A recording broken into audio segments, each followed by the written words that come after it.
tak dipecat jadi polisi. Senior Verdi Sambo beri penjelasan. Vonis 1,5 tahun penjara dinilai bisa membuat Richard Eliezer tetap menjadi anggota polisi. Kait hal itu, Mabes Polri buka suara. Dilansir dari Kompas.com, Irjen Dedi Prasetyo selaku Kadif Humas Mabes Polri mengatakan semuanya belum bisa dipastikan. Masih atau tidaknya Eliezer menjadi anggota Polri harus diputuskan lewat mekanisme di luar persidangan.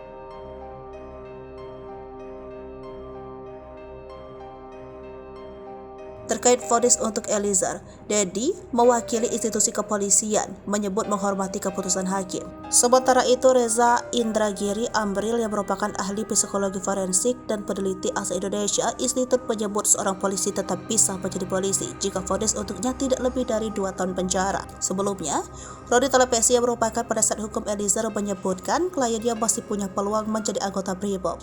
Ia mengatakan hal tersebut pasca Eliezer divonis 1,5 tahun penjara.